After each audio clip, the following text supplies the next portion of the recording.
Bienvenue sur EFTP Perspective, la chaîne de référence pour les décideurs et praticiens, ainsi que les partenaires de l'enseignement et de la formation technique et professionnelle en Afrique. Aujourd'hui, nous proposons une émission un peu différente qui prend la forme d'un panel. Le sujet que nous abordons reste singulier et sensible. En effet, le système éducatif mauritanien, notamment le dispositif d'enseignement et de formation technique et professionnelle, fait face à un enjeu de taille. Les jeunes Mauritaniens et les jeunes Mauritaniennes doivent aujourd'hui développer leurs compétences. Une question centrale se pose alors. Comment ce système peut-il préparer cette montée en compétences? Une partie de la réponse passe par la prise en compte du contenu local. Cette démarche exige une collaboration étroite avec le secteur privé national. Les entreprises de certains secteurs économiques font appel à une main-d'œuvre étrangère importante. A priori, l'on pourrait croire que les réponses ne seraient que des questions d'arrêté, de décrets ministériels, de mobilisation budgétaire, de recrutement de formateurs et de formatrices, de formation continue ou bien d'équipement. On pourrait croire donc que la solution serait simplement technique. Mais ne considérer que les facteurs techniques énumérés ci-dessus, certes non négligeables, et ne pas suffisamment prendre en compte les réalités socioculturelles et la structure originelle de la société mauritanienne serait s'y méprendre. Dans ce cas de figure, les conclusions et les recommandations de l'analyse situationnelle envisagées en ne prenant que les solutions techniques ne pourraient être que partielles. Et c'est ce point crucial, cet enjeu que nos spécialistes invités du jour abordent aujourd'hui, de par leur expertise et leur vécu respectifs, éclaireront davantage nos lanternes par rapport à, d'une part, la promotion de l'enseignement technique et de la formation professionnelle de qualité pour l'emploi et, d'autre part, mise en œuvre effective et diligente. Dans ce panel, nos deux invités sont le docteur Taleb Ould Sid Ahmed, docteur en sciences de l'information de l'Université de Grenoble 3, ex-cadre de la Banque mondiale, ancien ministre de la Jeunesse et des Sports et de l'Emploi, de la formation professionnelle en Mauritanie de août 2019 à mars 2022. Le docteur Taleb a porté les réformes Menhenti et la mauritanisation de l'emploi. Il apporte ici la connaissance éprouvée de son vécu et de l'appareil de l'État. Bonjour. Bonjour, Monsieur Excellence. Marcelin. Merci d'être venu. Je vous en prie. Oui. Nous avons aussi le docteur Adeyem Moulero Omer, PhD en sciences économiques et sociales, développement international de l'EFTP et de l'emploi. Consultant international avec plus de 20 ans d'expérience, y compris dans les contextes fragiles, il a piloté les stratégies EFTP pour les organisations comme la GIZ, le BIT, l'USAID et la Banque asiatique de développement, la Banque mondiale au Bénin, au Mali, au Burkina Faso, au Niger, en Mauritanie, au Pakistan et dans d'autres pays. Ils apportent tous deux respectivement un regard qualitatif et narratif sur les dynamiques socioculturelles similaires au cas de la Mauritanie ou différentes observées dans d'autres pays et d'autres contextes de la sous-région. Ils apportent tous deux une perspective et un regard comparatif sur les dynamiques socioculturelles similaires au cas de la Mauritanie, de la sous-région ou ailleurs dans le monde. Chers invités, bienvenue. Merci. Nous allons aborder la première question. Merci. Alors, je vous prie de vous présenter au-delà de cette petite introduction, si vous voulez ajouter un petit mot sur chacun de vous. Très bien. De toute façon, moi, tout ce que je voulais, c'est d'abord vous remercier, Monsieur Marcelin. Je pense que vous avez tout dit par rapport à ma présentation. Et ça, c'est un plaisir aussi de retrouver en face mon ami, mon cher Dr Moulero, avec qui on a eu le plaisir de travailler ensemble sur cette problématique quand il était en Mauritanie. J'espère qu'on va avoir le temps aussi de parler de quelques anecdotes qui pourraient bien enrichir le débat. Je suis Dr Adeyem Moulero, expert en formation technique et professionnelle pour l'emploi. Je répète, pour l'emploi. Parce que toute formation technique et professionnelle devrait mener à l'emploi pour les jeunes et pour les femmes. Car ça fait un moment nous parlons de la formation pour l'emploi et je crois aujourd'hui c'est l'occasion d'aborder un autre aspect du sujet et j'allais seulement indiquer que 20 ans après que nous ayons des diagnostics assez clairs sur les défis de la formation technique professionnelle pour l'emploi en Afrique, nous ne sommes pas sortis de l'auberge et c'est ça aussi qui nous motive à aller de l'avant, à trouver ensemble des pistes de solutions qui pourraient nous faire avancer et qui pourraient être favorables à la formation de la jeunesse et à l'emploi en Afrique. Merci encore une fois pour l'invitation de ce jour. C'est tout un plaisir de nous retrouver avec son Excellence, le Dr Sid Ahmed Taleb, ancien ministre et ami, qui connaît peut-être mieux le sujet que moi pour l'avoir expérimenté de l'intérieur de la machine d'État. Merci beaucoup encore une fois. Merci. Dr Taleb, en tant qu'ancien ministre, vous avez géré ce dossier de l'intérieur de l'État. Qu'est-ce qui, dans votre propre expérience de gouvernance, vous a fait comprendre que le blocage de la formation technique et professionnelle n'est pas qu'une question de moyens? Question pertinente. Vous savez, moi, quand j'ai eu l'honneur de diriger le ministère de la Jeunesse, parce que d'abord, c'était le ministère de la Jeunesse et de l'Emploi et du Sport, parce que le président de la République, à l'époque, venait en 2019, quand il est arrivé au pouvoir, le Cheikh Razouani, avait dans son agenda politique et pendant la campagne électorale de 2019, avait compris la profondeur de désarroi de notre jeunesse par rapport à l'accès à l'emploi. Et donc, la question de la formation professionnelle s'était posée avec beaucoup d'acuité, sauf que dans le premier dispositif du gouvernement, la formation professionnelle était détachée de l'emploi et de la jeunesse. Quand il y a eu le second gouvernement, il y a eu, je pense, 3 ans après, je crois, non, 2 ans après, il y a eu un remaniement et une réorganisation ministérielle qui a permis de dire attention, le fait de séparer la formation professionnelle de l'emploi n'était pas la bonne chose et qu'il fallait regrouper les deux. C'est pour cela que donc on a regroupé l'emploi et la formation professionnelle. Et moi, j'ai quitté donc la jeunesse, plutôt le sport qui a été détaché. J'avais comme tâche principale de faire de telle sorte que la formation professionnelle soit la rampe de lancement pour accéder à l'emploi.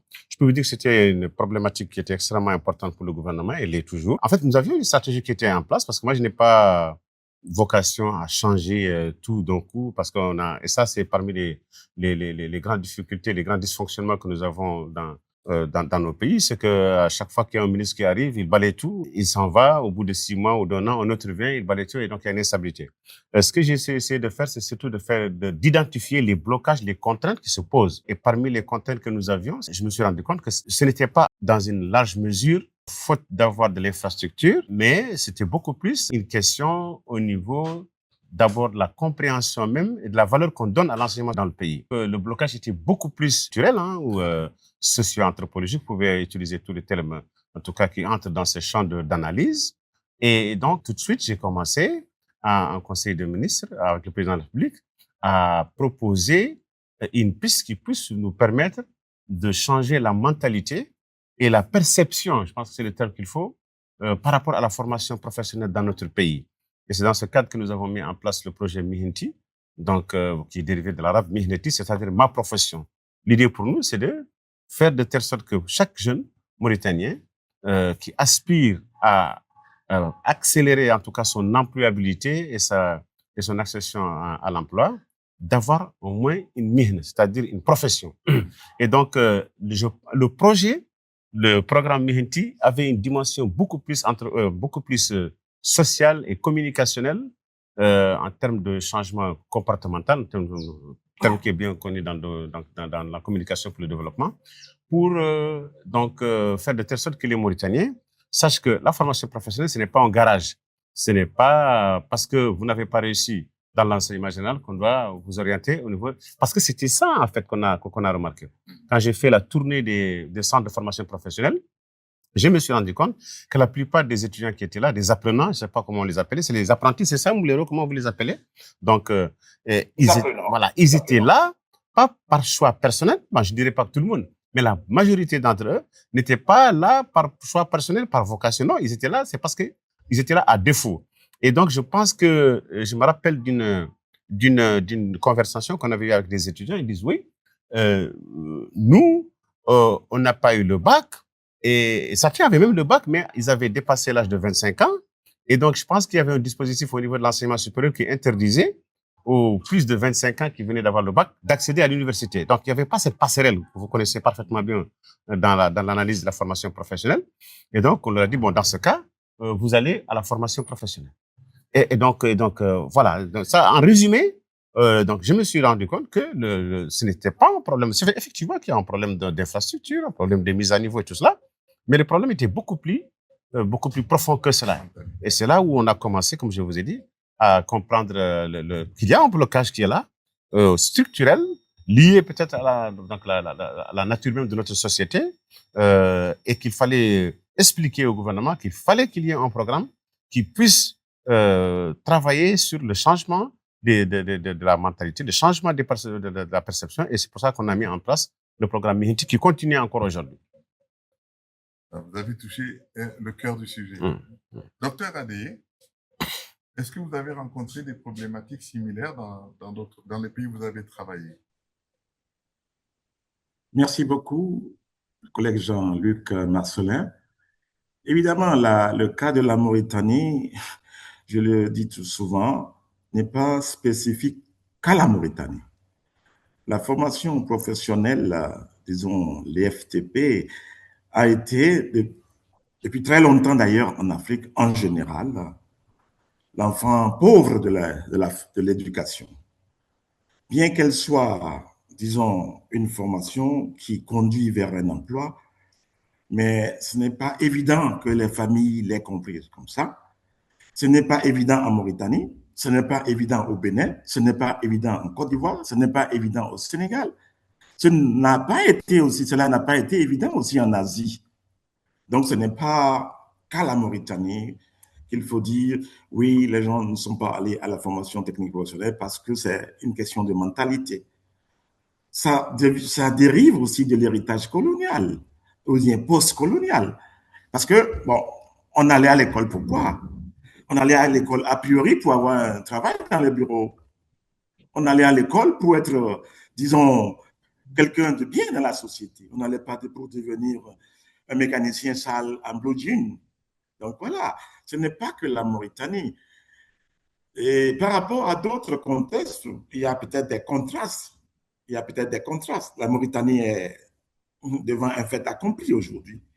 La Mauritanie ne peut pas attendre. La Mauritanie a besoin tout de suite de réagir.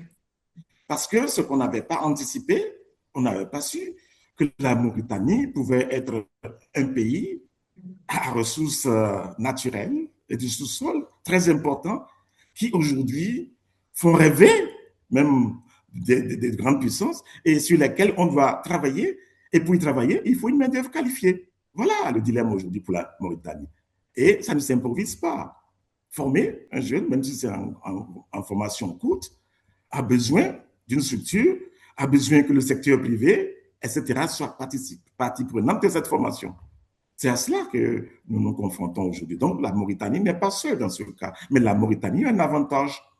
L'avantage de la disponibilité de ses ressources qu'il faille transformer tout de suite pour ajouter une valeur. C'est inédit, mais c'est une réalité. Oui. Alors, dans ce cas, vous avez tous les deux soulevé un problème qui est lié au manque de place structurelle, peut-être dans la société, je dirais plus que dans la gouvernance, de la formation technique et professionnelle. Et vous avez souligné aussi que ce schéma se retrouve dans plusieurs pays et que ce n'est pas particulier à la Mauritanie. Alors, maintenant, je vous pose la question à tous les deux. Si on devait trancher, est-ce que c'est un problème de politique d'orientation scolaire, de passerelle claire, ou est-ce que c'est quelque chose de plus profond, de plus systémique? Dans le cas de la Mauritanie, moi, je pense que si on veut véritablement comprendre cette problématique, il ne faudrait pas l'isoler du système éducatif de façon globale et voir son évolution historique. Il me semble, en tout cas dans le cas de la Mauritanie, certainement dans la plupart des pays francophones, je pense tout à l'heure, Moulero parlait, donc, faisait un peu le lien avec l'héritage colonial. Effectivement, et dans le cas de la Mauritanie, par exemple, quand j'analyse les dysfonctionnements de système éducatif, y compris aussi celui de la formation professionnelle, parce qu'il ne faut pas les isoler. C'est vrai que la formation professionnelle bénéficie d'une analyse particulière. Elle-même, elle a connu elle-même son évolution et ses propres blocages. Mais de façon globale, quand on voit l'analyse, surtout à partir de 1967, c'est là où la grande problématique de la qualité de l'enseignement a explosé. Pourquoi? Parce que depuis le début de l'indépendance, on a mis l'accent beaucoup plus sur les formations à caractère généraliste, hein, Et peut-être ça tient du fait que le système éducatif français lui-même, il privilégiait, parce que la France avait à l'époque une perspective qui est claire, avait un enjeu qui était très clair, c'est développer l'usage du français, c'est développer la culture française. Okay. Et donc, c'est elle qui finançait le système éducatif africain, y compris la Mauritanie. Et donc, l'accent a été mis beaucoup plus sur des formations généralistes. Et on s'est rendu compte, et puis, et surtout, l'aspect de la massification, de la quantité. On a investi tellement d'argent à recruter des enseignements formés à la va-vite, avec un enseignement qui était en déphasage. En réalité, on a l'impression que le déphasage de l'enseignement par rapport au marché de l'emploi commence aujourd'hui. Non, il a débuté en réalité depuis les années 60. Donc, en tout cas, d'après les études que j'ai consultées, c'est à partir des années 67 qu'on s'est rendu compte, attention, on est en train d'enseigner à nos enfants un cursus qui n'est pas, qui ne matche pas avec la réalité voilà. Bon, les premières écoles de formation professionnelle avaient commencé à ce moment-là, donc bon, l'une des premières, en tout cas, je crois que c'est le centre Mamadou Touré à Nouadhibou, parce qu'il y avait la MIFARMA à côté, avant qu'elle ne soit la SNIM. Et donc, elle formait, enfin, on n'avait pas besoin de diplôme, on formait les gens surtout pour être des ouvriers, voilà. Alors, donc, en gros, pour résumer, pour ne pas, parce que c'est une vaste problématique. En gros, moi, je pense que même si on est là pour discuter de la formation professionnelle, on ne peut pas la dissocier de l'ensemble du système éducatif lui-même. Le cas particulier de la Mauritanie, c'est que nous avons, depuis 1966, assisté à des réformes incessantes dans le secteur de l'éducation qui ont déstructuré le système. Et ces réformes a été beaucoup plus portées par des perspectives idéologiques. Et c'est là où on en vient à cette question donc d'arabisation, de francisation, et donc tout le débat tourné autour de cette idéologie, parce que la nature de notre population, la nature de notre peuple en Mauritanie aujourd'hui, c'est que nous sommes quand même un pays biracial, un pays multiculturel, mais traversé par beaucoup de conflits tels qui se sont rejaillis sur le système éducatif. Voilà. Donc, ça, c'est de façon globale, pour avoir donc une vision globale du système éducatif lui-même dans son ensemble, qui n'est pas orienté vers le marché de l'emploi. Donc, s'agissant de la formation professionnelle de façon particulière, en tout cas, moi, c'est mon analyse.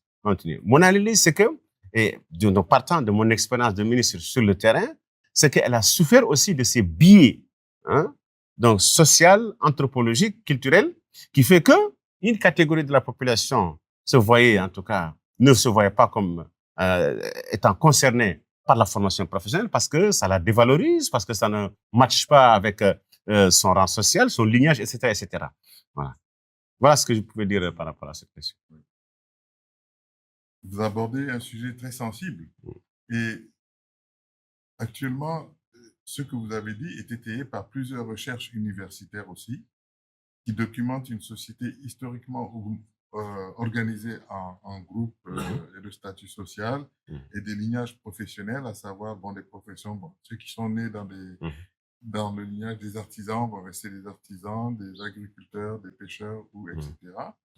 Et donc, cela aussi pèse sur la décision de famille d'envoyer ou d'orienter ou non un enfant vers le FPP. Et ce lien entre stratification sociale historique et dévalorisation du travail technique ou manuel que vous observez, comment est-ce qu'on explique que ce mécanisme joue dans les blocages qui permettent le développement de l'AFPP ici? Absolument, parce que vous savez, il ne faut pas quand même se voiler la face quand on veut véritablement trouver des solutions. C'est que il n'y a pas encore d'enquête, mais bon, je veux dire la pratique, en tout cas sur le terrain, en tout cas nous qui sommes qui avons eu l'opportunité de diriger ce département, c'est que effectivement la persistance de la perception que la société a de la formation professionnelle, des centres de formation professionnelle, elle n'encourage pas d'avoir une formation de professionnels de qualité. Elle n'encourage pas aussi l'État de bien adapter ses investissements, parce que le problème, il ne s'agit pas de multiplier des centres de formation un peu partout dans le pays. C'est pas ça. Donc, si vous construisez des écoles de formation, des centres de formation professionnelle partout dans le pays et que vous ne les dotez pas de l'infrastructure nécessaire, adéquate, que vous ne mettez pas les enseignants dans les conditions qu'il faut, que les élèves également aussi ne comprennent pas pourquoi ils sont là, pourquoi c'est important de faire ce métier, que ce métier, donc que ces professeurs recherchent sur le marché de l'emploi, c'est-à-dire que vous allez véritablement diminuer son efficacité. Donc, c'est un problème qui existe. Les autorités sont conscientes de cela. Je crois que Mouliro se rappelle quand même de l'expérience que nous avons eue dans le cadre du projet dont il avait la charge ici en Mauritanie, quand nous avions envoyé une soixantaine de Mauritaniens à se former ailleurs dans des métiers liés à l'agriculture. Et donc, ça, c'était clair pour nous qu'il y avait un problème social qui était là, un problème anthropologique, un problème culturel. Et ce dossier, je vous assure que si on ne l'avait pas géré avec tout le tact et toute la diplomatie, donc, je vous assure, et si nous, en tout cas, moi, en tout cas, ministre à l'époque, si j'avais pas eu le courage donc, d'expliquer la problématique à nos dirigeants, je pense qu'on aurait eu quand même un problème sérieux là, parce qu'il touche un peu même à la sensibilité de la question ethnique dans notre pays, parce que les 60 jeunes qu'on a envoyés étaient de la même ethnie. Bon, on en parle, écoutez, j'en parle, ce n'est pas pour toucher un problème, je veux dire, ce n'est pas pour réveiller une problématique sensible, mais nous sommes là en tant que praticiens, il faut mettre la chose, parce que ça va nous aider, nous, les décideurs politiques, à prendre le problème par les cornes et lui trouver des solutions. Merci. Docteur Mouliro, est-ce que vous voulez renchérir par rapport à ça, si vous avez aussi d'autres exemples dans d'autres pays ou peut-être même dans Bien sûr que oui, si vous permettez, parce que le constat fait par son Excellence, Dr Ahmed Taleb, Sid Ahmed Taleb, confirme une règle universelle. Une règle universelle qui veut dire on ne décrète pas l'attractivité d'une filière ou de l'emploi pour les jeunes. Elle se construit socialement. Je dis bien socialement. Il faut que la société s'engage et comprenne le bien fondé de cette construction. Il faut que la société soit consciente que c'est une bonne voie. Mais s'il y a 2 poids, 2 mesures et des dichotomies, et que c'est une option réservée aux exclus, comme on le dit, ou bien une classe sociale, là, nous avons un problème d'efficacité et d'engagement de la famille. Alors, la question qui se pose, c'est comment briser ce verre et ce plafond, disons-nous, social et culturel. Ce n'est pas que la Mauritanie, je répète. C'est une action qui se fait partout en Afrique et qui est d'actualité. L'action publique doit donc s'inspirer nécessairement des stratégies de communication et d'orientation qui ont fonctionné peut-être ailleurs, par exemple au Maghreb, en Asie du Sud-Est ou ailleurs, même en Afrique. Parce que ce n'est pas qu'un problème mauritanien, mais c'est une réalité et nos cultures, nos pays en Afrique et dans la sous-région ont d'abord un socle social. Et c'est normal qu'il y ait des résistances. Et c'est pourquoi on en parle, pour que les décideurs puissent en tenir compte. Il ne s'agit pas de dire on ne va pas continuer par investir dans la formation. Au contraire, on doit, c'est un impératif. Mais on doit prendre en compte tous les volets qui incluent, j'allais dire, les réalités socio-culturelles, religieuses du milieu. Donc voilà un peu ce que j'avais à ajouter à ce niveau. Merci, docteur Mouliro. Docteur Taleb, j'aimerais revenir à une question qu'on a évoquée lors de notre entretien préparatoire. Vous avez parlé de catégories de population de jeunes qui s'inscrivent en FTP, non pas pour apprendre un métier, mais pour bénéficier d'une bourse. Quelle est l'ampleur de cet état d'esprit qui est un peu, qui pose problème? Et qu'est-ce que cela révèle sur la façon dont la FTP est perçue comme une filière sociale plutôt que comme un projet professionnel? Absolument, c'est une réalité que nous avons découverte quand nous avions en charge le département. Et nous avons compris plus tard que, comme je vous le disais tout à l'heure à l'entame de mon propos, que la majorité des élèves ou des apprenants qui étaient dans les centres de formation professionnelle y étaient parce que, comme je vous l'ai dit, hein, soit ils ont échoué à avoir leur brevet ou leur baccalauréat ou à accéder à l'université, ou bien on leur a dénié l'accès à l'université parce que leur âge était avancé, et que dans la communication officielle, dans la communication publique, on leur a dit, écoutez, vous avez la chance d'aller à la formation professionnelle parce qu'elle a des avantages, et parmi ces avantages, il y a les bourses d'études. Ça, c'est d'un côté. De l'autre côté, là, il y a aussi des familles. Il y a des familles qui ne savaient pas quoi faire avec des jeunes qui n'avaient pas la possibilité de continuer leurs études ailleurs, dans le système éducatif, je veux dire, classique, et que, pour eux, c'était une manière de pouvoir les caser, entre guillemets, à la formation professionnelle, parce que là, au moins, ils peuvent aussi bénéficier d'une bourse. Et l'ampleur, effectivement, elle était énorme sur le développement de la formation professionnelle, qui était dès lors perçue comme étant simplement une formation de rabais, qui était conçue comme un système où tous ceux qui ont été éjectés par le système éducatif, parce que n'oubliez pas quand même que si vous regardez quand même le classement de notre pays dans l'Eurozone, je crois que c'est le réseau, c'est l'évaluation là qui est faite au niveau de la performance. Il y a plus de 45% de nos enfants qui n'atteignent même pas la première année du secondaire. Les niveaux du baccalauréat, les taux de baccalauréat, je crois que c'est jusqu'à il y a 2 ou 3 ans, à peine on arrivait à 10%. Qu'est-ce que vous en faites avec 90% des éjectés? Voilà. Et c'est dans cette perspective que le gouvernement, en tout cas les politiques publiques, ont perçu la formation professionnelle comme étant le réceptacle de tous ceux qui n'ont pas réussi dans l'enseignement général, n'est-ce pas, Dr Moulero?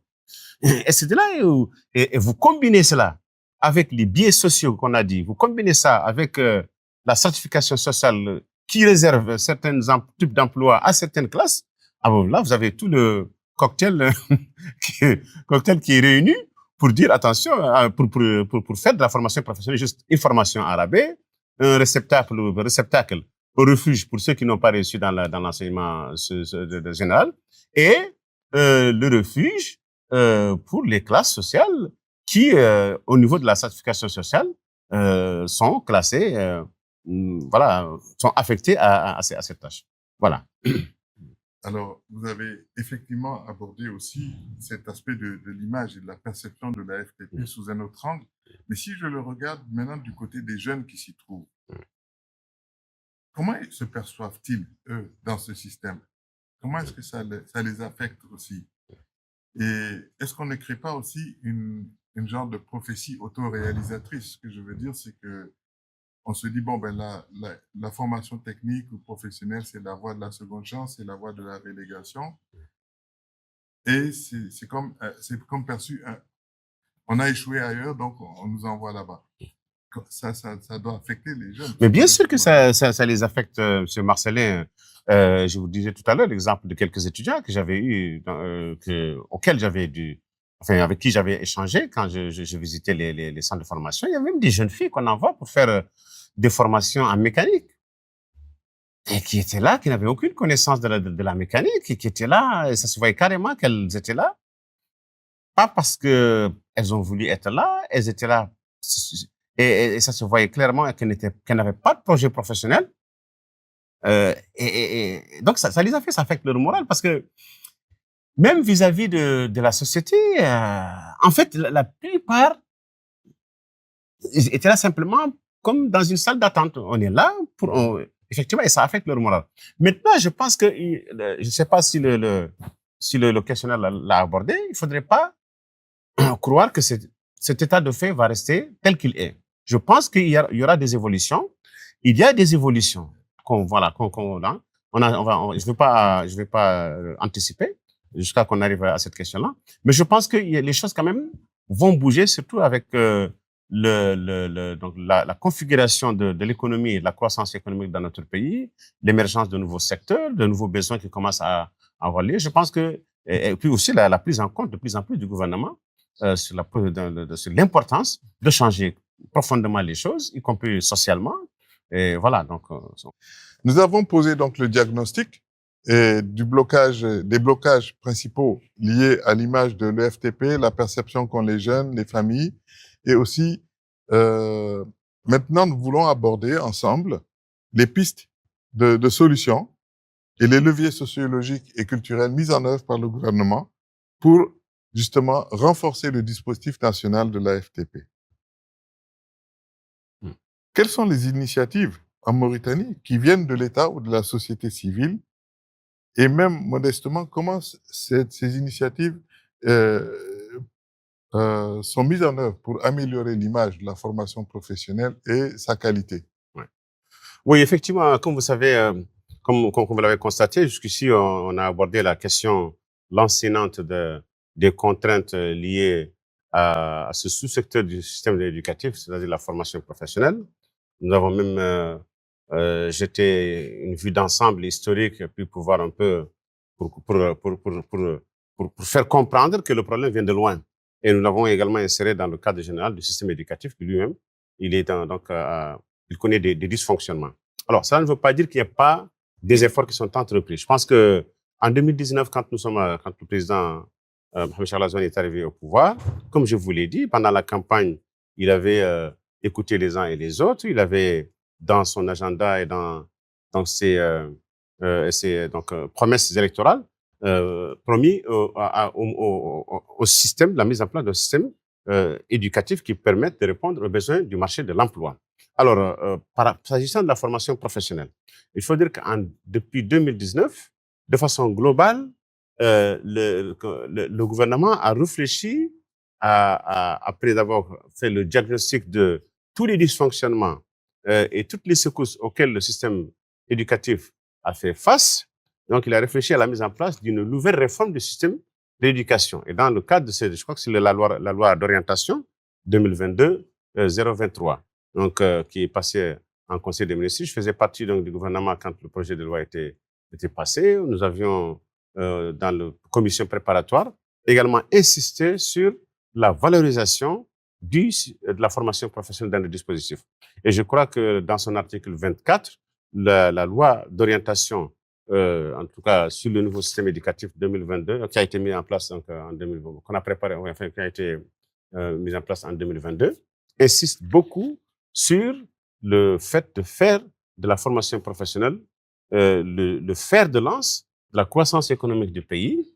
Et donc, elle est même perçue, je crois, quelque part, comme étant un moyen aussi de gommer les inégalités sociales dans le pays. Ça nous renvoie, bien évidemment, sur cette question donc, de classe et tout ça. Voilà.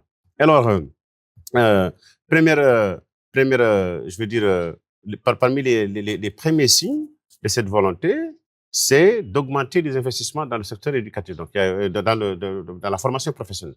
Et la deuxième chose, c'est de faire de telle sorte que le secteur privé soit étroitement associé dans la préparation des curricula, mais également de faire de telle sorte de prendre en considération les mutations de l'économie mauritanienne avec des secteurs comme le secteur du gaz, les secteurs industriels, les BTP. Dans ce cadre, d'ailleurs, Mouléré le sait, avec le partenariat avec les Allemands, on a mis en place une nouvelle école de formation professionnelle dans les métiers du bâtiment, parce que c'est un secteur qui emploie beaucoup et c'est un secteur où il manque de la main-d'œuvre locale. Mais également dans l'industrie extractive. Moi-même, quand j'étais ministre, j'avais en charge la délivrance des permis de travail. J'ai discuté avec Taziast, et y compris le président du groupe Taziast qui était venu ici. Je lui ai dit clairement qu'il n'est pas acceptable qu'après plus de 13 ans ou 14 ans de présence, que Taziast soit encore soit en train d'importer des soudeurs. Ce n'est pas possible. Je lui ai dit qu'il faut. Et là, je crois qu'on va aborder, on aborde, je suis en train peut-être d'anticiper sur la question du contenu local. Je dis qu'il n'y a pas de raison de continuer à importer des soudeurs, des mécaniciens, je ne sais pas, en fait, tous les profils qui sont demandés au niveau donc, de Taziast, alors qu'on a ici des centres de formation professionnelle qu'on peut mettre à niveau. On a des jeunes ici qu'on peut prendre en alternance, en stage, comme ça se fait dans le système dual en Allemagne ou dans d'autres pays. Et donc, je pense que le gouvernement était conscient de cela. Les entreprises étaient également conscientes de cela. Et donc, on a commencé ce qu'on appelle... on n'a pas commencé parce que la mauritanisation, en réalité, a commencé depuis 2016. Avec, bien évidemment, Taziast, avec des pressions exercées sur Taziast. donc qui pour ceux qui ne le connaissent pas, pour vos éditeurs, qui exploite donc les mines d'or en Mauritanie. Et donc il faut dire que avant 2019, il y avait une très forte jusqu'à 2016, il y avait très peu de Mauritaniens qui étaient employés par TASIES dans ces différents compartiments. Et le gouvernement de l'époque avait tapé sur la table pour qu'il y ait ce qu'on appelle le plan de mauritanisation. Et donc, nous, en 2019, moi, quand je suis venu comme ministre de la formation professionnelle, j'ai remis le dossier sur la table, j'ai tapé également sur la table en disant que ce n'est pas acceptable. Et donc, on a commencé à faire des partenariats avec le lycée technique de Nouakchott, qui existe depuis, je crois, les années 60. Et donc, et également, on a mis en place, je crois, une plateforme pour afficher aux jeunes les profils qui sont disponibles dans ces sociétés. Donc, en gros, le gouvernement, bien évidemment, comme je vous l'ai dit, a pris en considération l'importance non seulement d'investir mieux dans la formation professionnelle de qualité, en misant sur des secteurs à haute valeur, comme par exemple les secteurs aussi bien naissants, nouveaux, comme la Mauritanie vient de passer dans le pays producteur donc de gaz, mais également les mines, donc les BTP, la pêche, l'agriculture, l'élevage, etc., et le tourisme.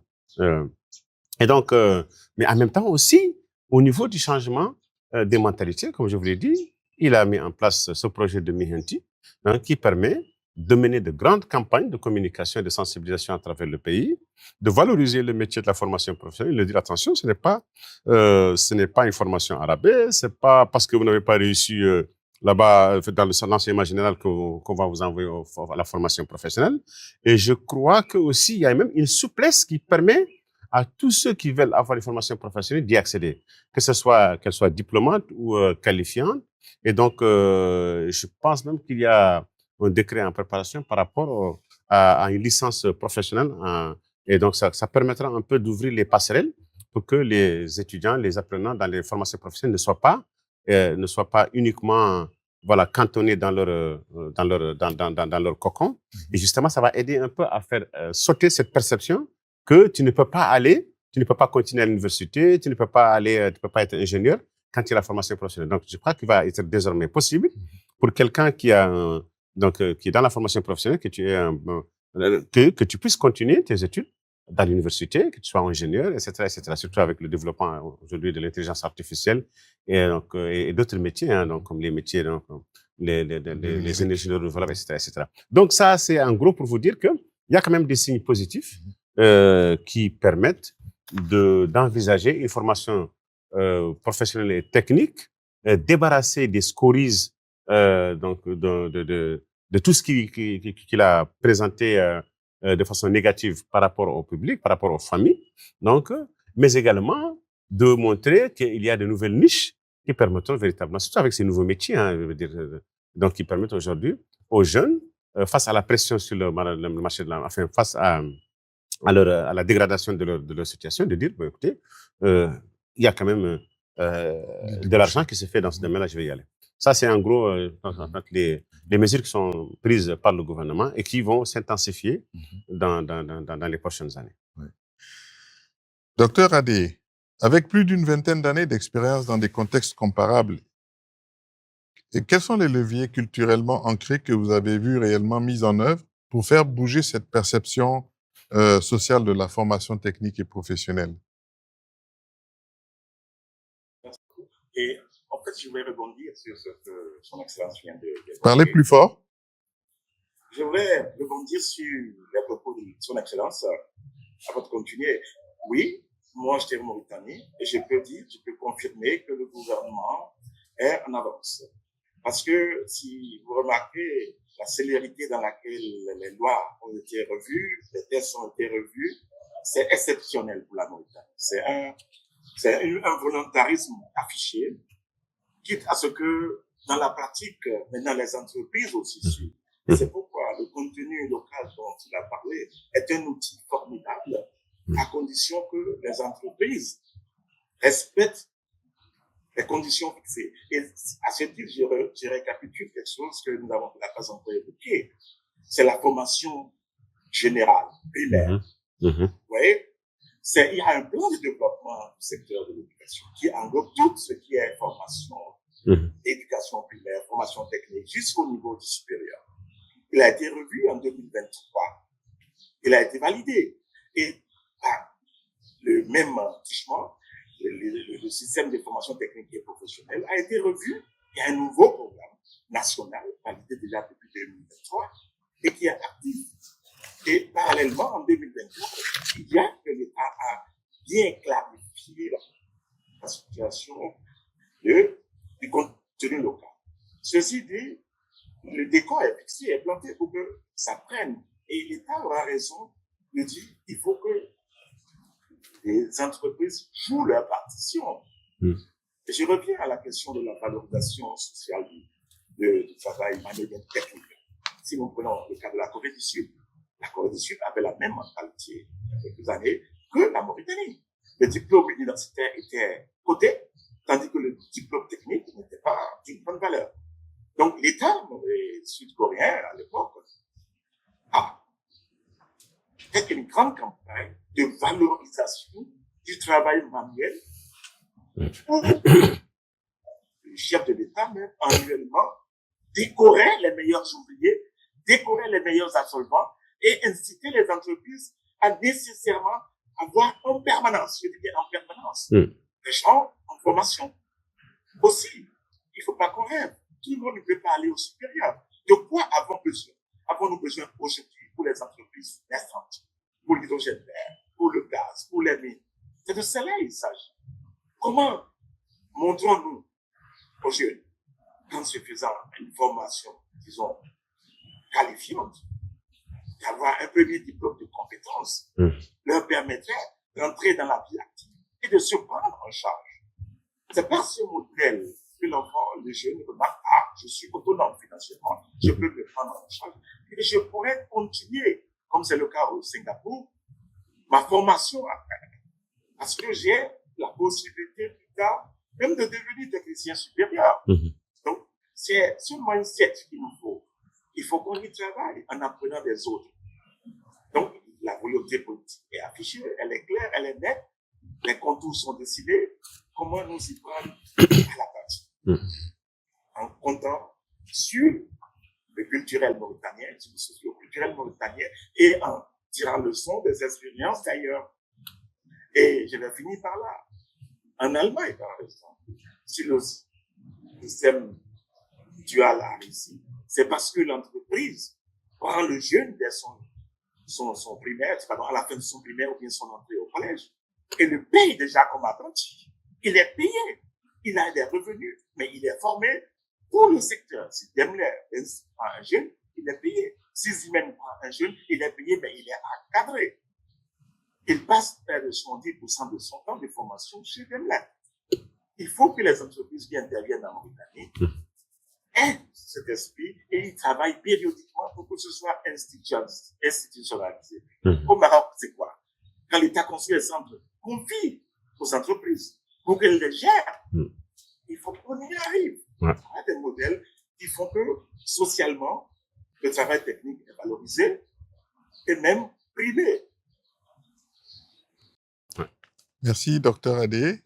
Dr Taleb, est-ce que vous voulez ajouter quelque chose? Non, il a parfaitement raison. Hein. Je pense qu'il a tout à fait. Enfin, l'exemple qu'il a donné par rapport à qu'il connaît, qu'il maîtrise bien aussi. Hein. Il a travaillé en Asie du Sud, en Asie du Sud-Est, c'est ça, Dr Mulero? Effectivement. Le fait qu'ils aient réussi cette transition d'une formation professionnelle qui bénéficiait, qui était négativement perçue, à aujourd'hui une formation qui est au modèle bien suivi, qui a eu son impact, que ce soit aussi en Allemagne, l'exemple de l'Allemagne qu'il a donné. Effectivement, moi je pense qu'il a totalement raison et ce sera peut-être là le challenge pour la Mauritanie, de faire de telle sorte que, avec tous ces secteurs que Dr Mulero a tout à l'heure énumérés, que ce soit l'hydrogène vert, que ce soit même les métiers du gaz et les autres secteurs clés, il faudrait absolument que le secteur public aussi, le secteur privé, prenne la mesure de la chose et qu'il sache que sans un capital humain bien formé, qu'ils seront à la traîne, il sera à la traîne par rapport aux autres. Donc, je pense que de toute façon, moi j'ai une expérience avec le secteur privé quand j'étais ministre. On était au début de cette d'un partenariat qui permettait donc par lequel, tout le monde allait sortir gagnant-gagnant. J'étais même prêt à faire une proposition par rapport au ministre des Finances de faire des abattements fiscaux pour les entreprises qui accepteraient de prendre en stage pendant 12 mois ou 24 mois. Je pense qu'on était en période de Covid et je m'étais inspiré un peu de ce qui se faisait en France où carrément les pouvoirs publics faisaient des efforts, de gros des efforts en matière de fiscalité, d'assouplissement de la fiscalité pour que les entreprises prennent soit en embauche ou en stage d'immersion les gens. Donc ce point, il est important pour moi de le signaler que s'il n'y a pas une implication du secteur public, du secteur privé dans la formation professionnelle dans le pays, à mon avis, on ne sera pas efficace dans ce que nous sommes en train de faire. C'est tout ce que je voulais ajouter. Ah, ben ça, c'est vraiment excellent. Merci pour ce mot. Et en fait, on approche la fin. Docteur Adé, est-ce que vous voulez... Je pense que docteur J'insiste là-dessus. Parce que nous abordons, disons, des portes d'entrée et des solutions.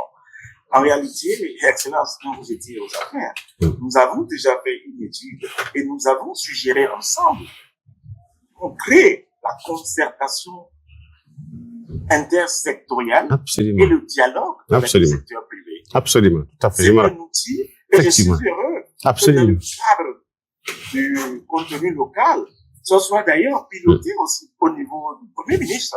Absolument. Absolument. J'avais oublié ce point. J'avais oublié ce point qui était très important. Sans une concertation. C'est vrai. Parce que ce n'est pas au département de la formation de créer l'emploi. C'est les secteurs productifs. Ouais. Il faut qu'il y ait un dialogue et une concertation pour ça. Donc, absolument. J'insiste là-dessus parce que c'est essentiel. Le bon ministre de la formation ou bien de la jeunesse, il ne peut créer aucun emploi. C'est les secteurs productifs qui doivent être aussi à la table avec le secteur privé. Cela, c'est important. Absolument. Vous avez bien fait de le mentionner. Effectivement, Moulero nous avait beaucoup aidé, effectivement, sur ce volet parce qu'on s'était rendu compte tout simplement que, comme il a dit, que les gens avaient une perception, OK, il y a le ministère de l'Emploi et de la formation professionnelle qui est là, c'est lui qui doit créer l'emploi. Et moi, j'ai été interpellé plusieurs fois, que ce soit dans les médias ou par les acteurs que j'ai rencontrés, donnez-nous des emplois, etc. Je disais, non, mais attention, vous vous trompez. Le ministère de l'Emploi et de la formation professionnelle, son travail, c'est de faire le diagnostic de la situation et de proposer des solutions et de faire de telle sorte que les secteurs, en tout cas les secteurs productifs, intègrent dans leur stratégie la création de l'emploi. Donc, il y a eu des initiatives qu'on a déclenchées dans ce sens, même y compris celles qu'on a déclenchées avec Moulero quand il avait en charge le projet, mais également avec le ministère de l'Agriculture qui a permis à certains jeunes qui veulent s'orienter dans l'agriculture de se voir même financer leur projet. On fait. Voilà. Docteur Taleb, quel est le mot ou la phrase que vous voulez laisser à nos auditeurs ce soir sur tous les sujets dont on a abordé aujourd'hui? Ben, écoutez, moi, je vous remercie, M. Marcelin, de nous avoir donné la possibilité, avec Dr Moulero, d'aborder cette problématique qui est extrêmement importante pour la jeunesse de notre continent. Et s'il y avait un mot vraiment que je voulais laisser dans l'esprit des jeunes, c'est pourquoi je le dis, parce que quand même, l'enjeu aujourd'hui, c'est de faire de cette sorte que cette jeunesse que nous avons sur les bras ne soit pas le parent pauvre des politiques publiques. Faire de telle sorte que cette jeunesse ne bascule pas dans les prochaines années dans un cycle qui va véritablement avoir des conséquences politiques et sociales pour le pays. Et je pense que la formation professionnelle, et ça je m'adresse aussi aux décideurs, doit bénéficier de toute l'attention, de tous les concours budgétaires, de toute l'attention, de tous les supports, et faire de telle sorte qu'elle ne soit pas, comme on l'a dit, simplement le réceptacle de tous ceux qui ont été éjectés par le système. De travailler beaucoup sur le changement des mentalités, de travailler sur la formation des formateurs, de faire de telle sorte de ne jamais s'arrêter, d'adapter le secteur éducatif, l'enseignement, le cursus par rapport aux besoins du marché et de faire de telle sorte que véritablement la formation professionnelle soit l'épine dorsale du système éducatif. Voilà, c'est tout ce que je voulais dire. Merci, Dr Taleb. Dr Adé. Oui, merci également, mais je vais ajouter que la nourriture, sans être prophète, est à la croisée des chemins de son développement socio-économique. Voilà. L'impulsion politique est manifeste et c'est positif. L'ENSE est prêt à contribuer. Donc, la clé du succès réside désormais dans la capacité collective, à briser le verrou du mindset social et à imposer une gouvernance publique et privée surtout rigoureuse. C'est ainsi, c'est à ce prix que la formation technique et professionnelle de qualité sera la voie royale de développement, faisant de la jeunesse mauritanienne le véritable moteur de l'ambition nationale. Merci. Merci beaucoup à tous les deux. Merci beaucoup, Son Excellence, Dr Taleb. Merci, c'est moi qui vous remercie, M. Marcellin. Merci, Dr Adé, pour cette conversation à la fois exigeante et accessible et pour nous avoir montré, l'un de l'intérieur et l'autre de par son expérience internationale et aussi nationale, que on peut, avec la volonté, franchir les obstacles en lien avec l'image de la formation professionnelle et que nous pouvons progresser et changer les mentalités. Merci beaucoup. Merci, c'est bon. Allez, à très bientôt, Dr Moulero.